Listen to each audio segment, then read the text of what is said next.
For today's reading lesson, boys and girls, I'm going to teach you how to use a character's emotions to figure out how they're feeling. When we're talking about character emotions, we're talking about how the character is feeling. Now, I did add this character trait chart into your Monday's lessons, but remember when we're describing characters, we don't want to use just simple vocabulary. Nice, mean, sad, positive, negative. We want to use kind of an increased vocabulary. So if the character is being nice, you can use one of these more descriptive words: bright, cheerful, caring, charming, considerate, delightful, encouraging, friendly, kind, likable, loving, peaceful, pleasant, polite, respectful, sensitive, sweet, or thoughtful, depending on what the character was doing. Instead of just saying mean, you also have a list of words here that would be better than just saying mean. Better vocabulary words. We're working on our vocabulary for this lesson, trying to use increased language, okay? Getting you ready for second grade. If you need this chart, I will also attach it to this lesson as well, so you can have it open while you're doing your activity, okay? First, I'm gonna model for you what your task is gonna look like. When this video is done, you're gonna be clicking on the quiz link, and it's going to take you to a paper that looks like this. Obviously, it's very different. I'm not going to give you the same questions as mine because then you would know all the answers, and I would really like for you to try to do this on your own. But I'm going to show you just how to read the statement, look for clue words that can talk to you or to tell you information about the character's feelings or the character's emotions. Okay, so I've got my highlighter here, and I'm going to read, and then I'm going to highlight some words that are going to help me understand how the character is feeling. A bully walks up to Tim and tries to take his lunch money. Tim stands up tall. Then he stares right into the bully's eyes and says, "Go away." Now, there were certain parts in that little passage that can help me understand how Tim was feeling.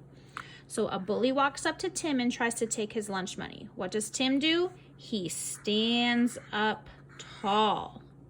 Then he stares right into the bully's eyes and says, "Go away."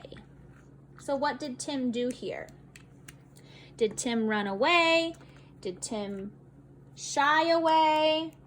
Was he sad? Was he hopeless? Or did he stand up for himself? He stood up for himself. That's correct. So when I think about a word that might mean somebody who's being confident, I think that he showed a lot of courage here, because it takes a lot of courage and bravery to stand up to somebody who's trying to be rude to you or disrespectful to you.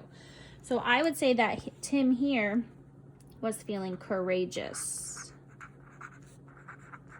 He was showing courage. Okay, let's look at our second one. Another flash of lightning lights up the sky. Mark runs and hides under the table. He sits there trembling until the storm is over. Ooh, well, I know right away that word trembling is going to help me figure out how Mark is feeling. And he runs and hides under the table. Okay, these are all clues that help to tell me that he's feeling scared. Scared. Another word for scared would be concerned, fearful.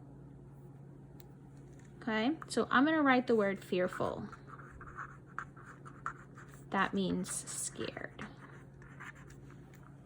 Okay, those clues in the words in the passage were the ones telling me about how he's feeling. If you're running and hiding and you're trembling, that usually means you're scared, you're fearful, you're full of fear. Last one, Tim hangs his head as he walks off the field. He kicks at a weed in the grass. His team just lost again.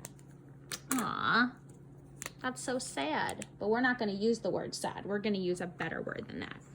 Tim hangs his head. That usually means he puts his head down. He walks off the field. He kicks at a weed. His team lost again. When somebody hangs their head, they've got their head down, they're feeling sad. He kicks out a weed, he's upset that they lost the game again. But I'm gonna use a better word than sad. I think I'm gonna use the word, I could use, he's feeling down, he's feeling gloomy, he's feeling glum. I like the word glum. He's feeling glum. Glum is another word for sad.